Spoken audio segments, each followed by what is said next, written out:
people of the internet. Welcome back to my channel, or welcome to my channel if you're new. Tonight we are going to be reading about a case that has never sat right with me. If you want to know my opinion, I truly believe that Tamla Horsford was murdered by her so-called friends at that sleepover. I don't care what anybody says. I truly don't. I believe that's what happened. I'm almost 100% sure that is what happened. And I 100% am sure that she deserves justice. Her being mysteriously murdered while at a sleepover with a bunch of white, say it again, white people makes me mad every single time, because how the fuck do none of y'all know what happened? But we'll discuss all of that. As always, before we get started, don't forget to like, subscribe, and comment down below. If you have your own Reddit type story that you would like to send me, it does not have to be your own. Make sure to email this email right here, which is also available in the description down below, as well as my tip jar information. If you're loving the content and you want to show some love and support, anything is appreciated. That information is also down below. As I was saying, there is no way nobody knows what went down that night. The details of everything are just a little too murky for me. And on top of that, the investigation wasn't done right. I just hope that Tamla's resting in power, resting in peace, and also haunting them in their dreams every motherfucking night, because they deserve it. The information that we're reading on the case is brought to you by True Crime Dalliant. True Crime Dalliant. True Crime Dalliant. I will include the website link down below. They do a chef's kiss job and respectful job of covering cases. So if you're interested, I would definitely check them out. The mysterious death of Tamla Horsford. We open up this story in Forsyth County, Georgia, a municipality with a history of being a sundown town. If you aren't familiar with this term, a sundown town practices active racial segregation. After sundown, black people have been historically forced away from city limits with the threat of violence. The antebellum South was characterized by enslavement practices that continued to define the culture in these areas. Some argue that race has nothing to do with this case, which is bullshit, but it is apparent to me, and many others, that systematic racism is hard to dismantle and has an enormous impact on this investigation. Let me give you a bit more background to explain why I believe this is the case. In September of 1912, two separate attacks on white women living in Forsyth County resulted in lynchings of two black men. After the executions, night riders, who are members of the KKK, actively threatened and intimidated the black residents of Forsyth until they all moved away. According to the 1980 census, only one person who identified as African American called Forsyth County home. This remained the case through the 1980s. In 1987, Forsyth County made national headlines when civil rights demonstrators sought to bring attention to the social justice issues that persisted. According to Banished American Ethnic Cleansing by PBS, when demonstrators arrived, their bus was blocked with a sea of Confederate flag-waving resistance. Men held signs demanding they keep Forsyth white. Others marched with a banner that read, "Racial purity is Forsyth security." It has been stated that what happened in Forsyth was one of the most successful instances of racial cleansing in the United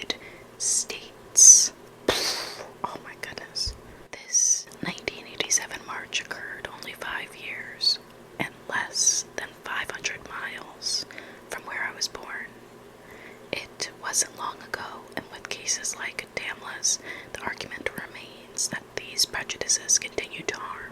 Today, only 3% of the population in Forsyth County self-identifies as African American. As the evidence unfolds before you, you will see that a racist mentality has permeated the area and persists in present day. Now that you have that background, let's talk about Tamla. Tamla Horsford was born October 10th, 1978 in the Grenadines, a tropical island chain in the Caribbean, right out of a dream with crystal clear waters and white sand beaches shaded with palm trees. As a child, her family relocated to the Bronx, New York. As an adult, she moved to Florida, which reminded her more of home. Once in Florida, Tamla met her husband, Leander Horsford. After accepting a job in Cumming, the couple and children moved to Georgia. Again, not just anywhere in Georgia, but in an area with one of the most successful instances of racial cleansing in the U.S. Once in Cumming, Tamla settled in and dedicated herself to raising the couple's 5 sons. By all account, Tamla was a wonderful mother who devoted all of her time and attention to her family. Tamla was wholeheartedly a sports mom. She would show up to all of her kids' games with a bullhorn. Her catchphrase, "Can't stop greatness." She met her friends in Cumming through her 5 sons' sports teams. In November of 2018, Tamla and Lee is Leander, he often goes by Lee, were expecting their first grandchild. When Tamla and Lee married, he came with a daughter from a previous marriage.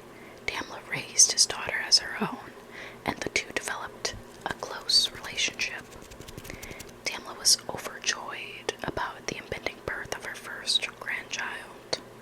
On Halloween weekend, Tamla and some of the other sports moms got together to do some pumpkin carving and other festive activities.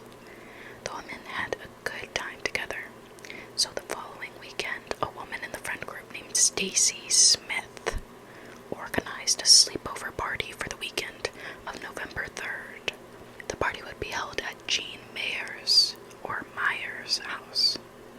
November 3rd, 2018 was a Saturday. The high that day was 61 degrees, and the low hovered around 40. That day, Tamla was faced with some mom guilt. She had plans to go to Jean's that night, but felt guilty for taking time away from her family. She fed them dinner, tidied up the house, got her kids ready for bed, and even prepared them a breakfast casserole for the next morning before leaving for the party. She arrived a bit late, around 8:30 p.m. That night, Tamla and the 9 other women in attendance watched LSU play against Alabama in a game where Alabama wiped the floor with LSU. The final score was, 29-0. Wow, they really did wipe the floor with them. Oh my gosh. Jose Pereira, Jean's boyfriend, and Tom Smith, Stacy's husband, watched the game in the basement, but came up during halftime. Partygoers Nicole and Sarah were waiting for Jean's best friend Paula to arrive so they could sing happy birthday and have cake. Paula arrived at halftime around 9:30, and everyone sang and had cake together before Nicole and Sarah left the party between 10 to 10:30. Throughout the evening, Tamla, the only regular smoker in attendance, stepped outside to enjoy an occasional cigarette. At one point, Madeline and Stacy smoked pot with Tamla on the back porch, but Jean urged them to put it away because Jose worked for Forsyth County Sheriff's Department as a pretrial probation officer. In an interview with the GBI, Georgia Bureau of Investigation, Jean explains that she told Tamla the weekend before not to smoke pot when Jose was around. Jean said that she reminded Tam, "I told you last weekend you can't do this if Jose is here. He is in law enforcement." Tam laughed and said, "I know, girl.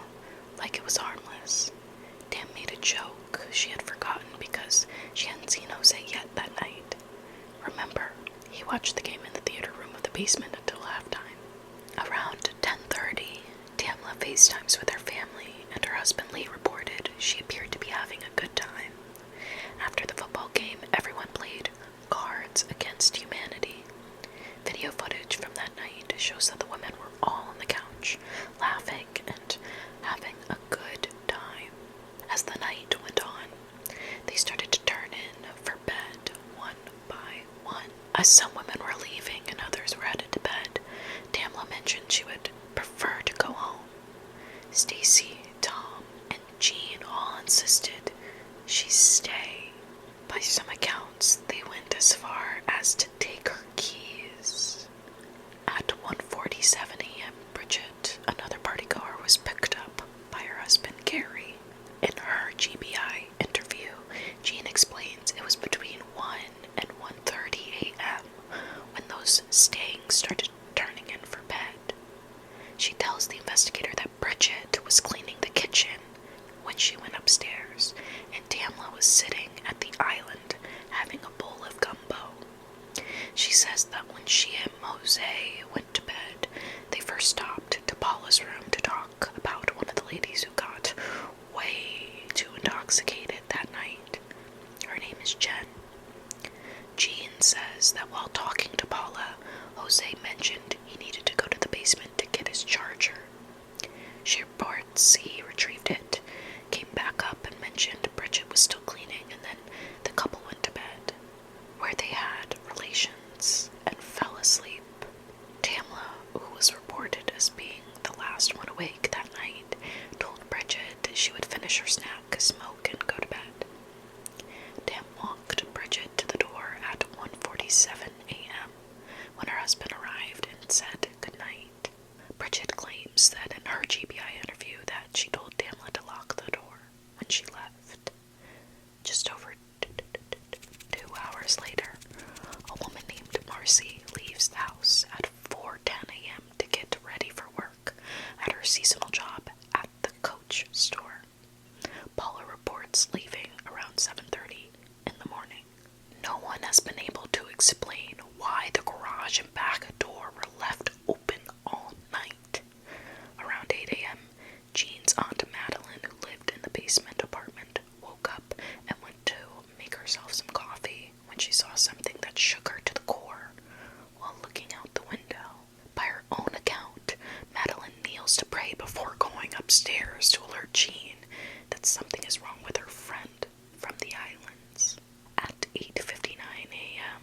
on Sunday, November 4th, 2018, 911 dispatch in Cumming, Georgia gets a phone call from Jean Myers. After briefly speaking with the dispatcher, Jean puts her boyfriend Jose Barrera on the phone. They tell the operator that Jean's friend is unconscious and face down in the backyard. Jose explains that Jean had some women over that night before for a party, and she may have fallen from the back porch. In less than 10 minutes, the first responding officers on the scene, and when they arrive, they find the body of 40-year-old Tamla Horsford face down in the backyard. I'm assuming CPL stands for Chief Police. If I'm wrong, forgive me, but I'm gonna say Chief Police Miller was the first officer on the scene, followed by investigator Michael Christian. From the start, this investigation stood no chance of revealing any truths. Both Chief Police Miller and Mike Christian had a personal and professional relationship with Jean and or Jose. Chief Police Miller is caught on tape having a phone conversation with Jean's mother, trying to reassure her that everything's okay and nothing is wrong with Jean. He states on the record, "I actually know your daughter. We have some mutual friends." To top it all off, another investigator on the case, Andy Callan, is reported as having a good friendship with Jose Barrera as well. This means that before an investigation even began, there was a significant conflict of interest. How can there be an objective investigation when every officer on the case has some personal connection to the people in the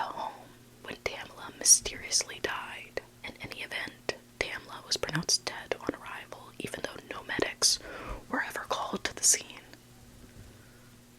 and she was transported to the coroner's office. Here, Tamla endured more injustice. It has been primarily reported that the deputy coroner, Chris Shelton, who was fired from a previous position in 2014 for posting racist images, was instructed by his superior not to photograph or to take limited pictures of the autopsy. His superior, Chief Coroner Lauren W. McDonald III, is also the owner of McDonald & Sons Funeral Home in Cumming, Georgia, which held Tamla's services. You may be wondering why this is relevant, so let me explain. First, it is standard practice to always take upwards of 100 photographs of an autopsy. It is literally part of the job. Secondly, when Tamla's husband Lee saw his wife in her casket on the day of her funeral, he saw something outrageously offensive. He reports that when he looked at his wife, it appeared as if they had painted her face with black shoe polish. His vocal outrage over this incident raises many questions. In what world would this ever be deemed acceptable? Who lets this happen? In the same year as the Civil Rights March on Forsyth, a man named Ron Freeman began working for the Sheriff's Department. In 2014, Mr. Freeman was hired by the city of Brookhaven, but was later forced to resign after covering up the termination of a coworker who was being fired for racist behavior. Guess who this coworker was? None other than Chris Shelton, the incompetent and unethical medical examiner. To reiterate, the man fired for racist behavior in 2014 was later put in charge of an autopsy of a black woman who died under suspicious circumstances. She was then presented in blackface on the day of her funeral. Makes sense, right? To make matters even worse, after he resigned from the city of Brookhaven, Ron Freeman ran for sheriff of Forsyth County and won. When Ron's buddy, a man named Frank Higgins, faced prosecution for sexually assaulting a child, Sheriff Freeman was quick to speak publicly on his behalf, but has never made a public apology for the obvious mishandling of this case. All this serves as evidence that the law enforcement officers that investigated this tragedy and found it to be accidental have a blatant history of corruption and racism. For this reason alone, outside agencies should examine the case. But wait, it gets worse.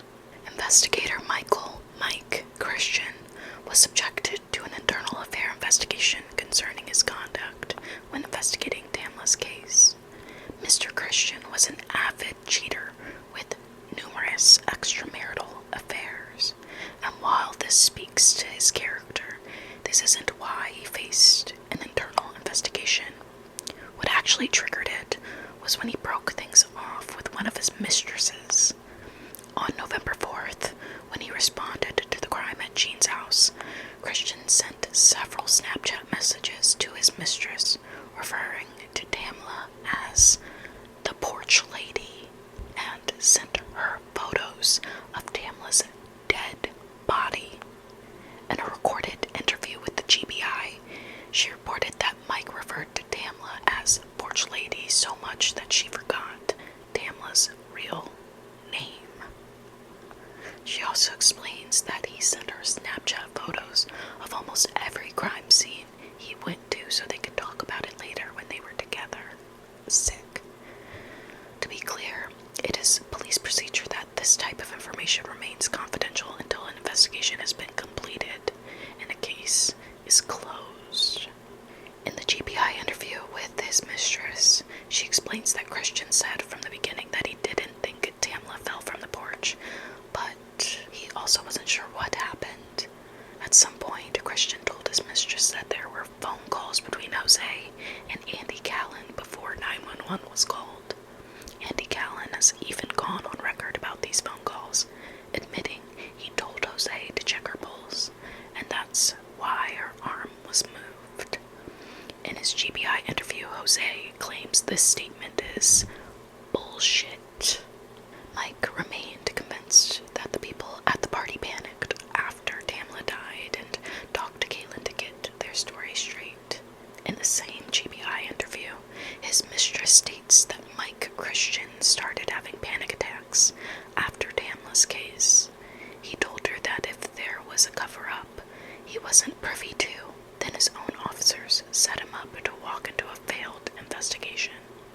She says Christian has always maintained his innocence, but now she isn't sure what to believe.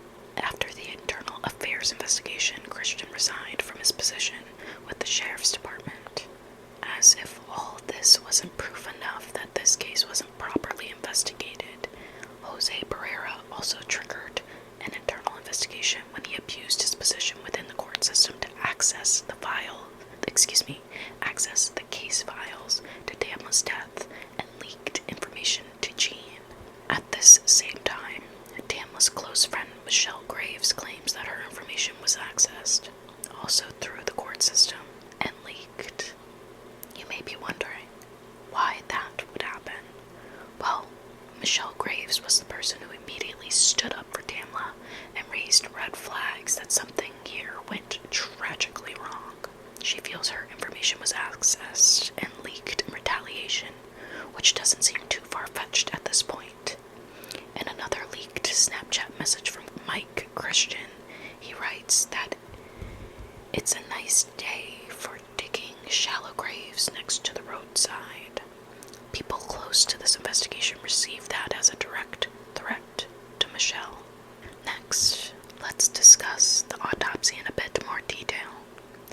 To summarize, the initial autopsy report states that her right wrist was dislocated and scraped. Her left shin was bruised. Her right shin was bruised and lacerated. There were bruises on her fingers and scrapes on her fingers, nose, and eyelid. They also noted C-spine damage and that there was no indication of sexual assault. They documented a brain hemorrhage and a laceration to her heart, subsequently listing her cause of death as an accident with multiple blunt force trauma to her head. Her autopsy also includes a toxicology report which stated her BAC was .238, and she also had Xanax and marijuana in her system. A year later, Leander Horsford requested an independent autopsy be done. Adele Shaker, a board-certified anatomic and forensic pathologist, writes that a thorough and meticulous investigation should be performed in conjunction with the initial forensic pathologist who examined the body, because they explain the absence of hematoma/hemorrhage surrounding the compound fracture of the right forearm is a sign of peri- or post-mortem fracture, and that the absence of hemorrhages and lacerations and absence of a fracture of calcareal scalp bone raises the flag to the cause of death. In more basic terms, they explain that what the body shows differs vastly from the accepted narrative. In an article done by Niall Capello for Rolling Stone, he explains that it wasn't until a Change.org petition gained more than 600,000 signatures that Sheriff Ron Freeman asked the GBI to reopen the case in July 2020. Family and friends of Horsford, as well as Black Lives Matter advocates, hoped that the GBI investigation might provide answers to many questions left by the original inquiry. It did not. With the local police department and the GBI claiming that the evidence supports she died from an accidental fall, people who have heard about the case wonder what actions will be taken next. Most of those who have independently investigated the case see significant discrepancies that make people believe this wasn't an accident. I have difficulty understanding the GBI's conclusion based on the evidence in question. In GBI interviews, there are several discrepancies. I want to address 4 of them specifically. Firstly, there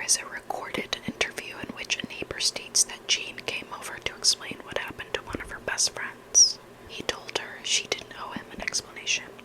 Jean responded that she did because another neighbor had gone to work and said Tamla had fallen off her balcony and that it just wasn't true.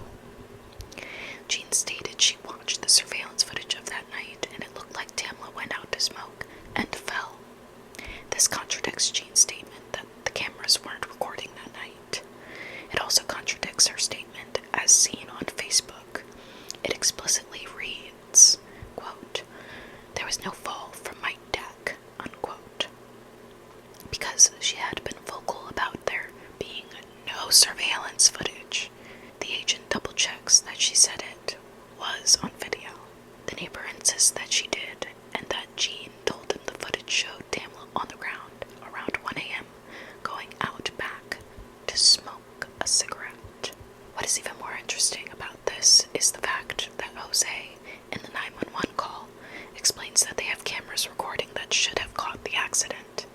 But Jean explains in her interview that Jose knew the cameras were dead because he helped her look for the chargers. So why did he mention it? Secondly, there have also been many discrepancies surrounding the Xanax in Tamla's system. Tamla did not have a Xanax prescription, but one of the partygoers did. Bridget was initially very vocal about never giving her drugs to other people because she really needed them. But later, it was revealed that she had, in fact, given medication to both Jean and Stacy. The GBI told her that they had found texts in Stacy's phone about getting Xanax from Bridget. Bridget then explains, "Oh yeah, that. I thought she was going to have a nervous breakdown." However, even though Bridget fessed up to giving Xanax to Jean, Jean adamantly denies it in her GBI interview. Here's a transcript from a brief section of the recorded interview. O is the officer, B is Bridget. Okay, guys, officer says, "You told me yesterday you never share your Xanax. I went through Stacy's phone and you gave her Xanax. I thought she was going to have a mental breakdown." "Well, Tam got Xanax from somebody. She didn't get them from me. I want you to make sure you know we aren't going to charge you with anything. We just have to know where it came from. I knew Stacy well enough to know the woman was gonna crack." "How many did you give Stacy?" "I gave her one." "Did you give her one in the morning or one at night?" Third person says, "Say you don't remember if you don't remember." From the text, it appears you gave her one in the morning and then met with her to give her another one that night. "Oh, that was a small one. That was why I gave her another one, because it was one of the tiny ones." And then this March, "Did you give Jean any?" "Honestly, probably yes." While this is all circumstantial evidence, it explicitly proves one thing. These women and Jose will lie for each other. Thirdly, I was struck by how Jean spoke about the gift Tamla brought her that night. She says, "Tam bought a bottle of tequila. I'm not a tequila drinker. I'll drink a margarita. I opened that bottle and smelled it and was like, no, not a chance. And I remember it being so strong. I was like, smell this, smell this. Jesus, nobody can drink that." So, by her own admission, she openly mocks her guests. She then went on to explain that only Tamla drank from that tequila bottle that night. Lastly, in the same GBI interview, Jean is asked by Special Agent Aldridge if she recalls seeing Jose touch Tamla. Her response is, yeah.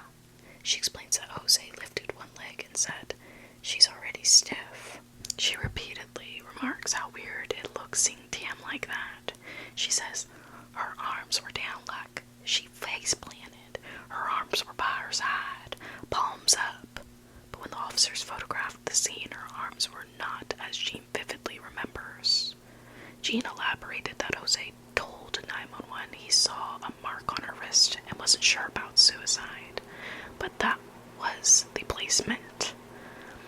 The odd wounds on both Tamla's wrists have garnered many questions, as have Jose's recanted statements about touching Tamla's body. This case is like a Smith Island cake face racism, bigotry, and injustice. The deeper I dig, the more I uncover, and I am left wondering how on earth absolutely no justice has been served in this case. I cannot imagine how her family must feel, her 5 boys must feel, growing up knowing that a whole county of people wished them well to their faces and covered up their mother's murder behind their backs.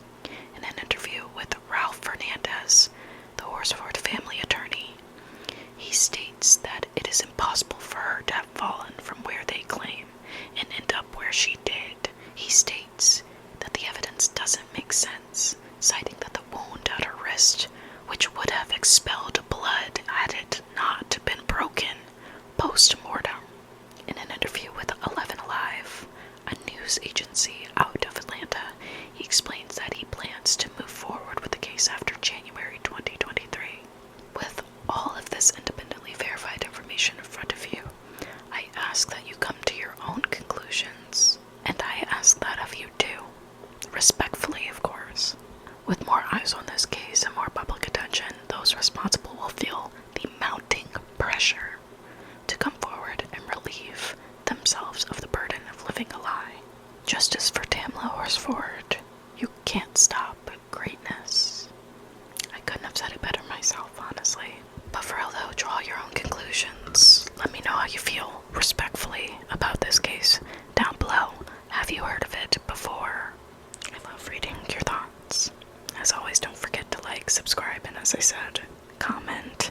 If you have your own Reddit-like story that you would like to share with me to read in a future video, make sure to email this email right here, which is available in the description down below. And if you're loving the content and want to show some support and are feeling generous, anything I am grateful for, here is my tip jar link, which is also available down below.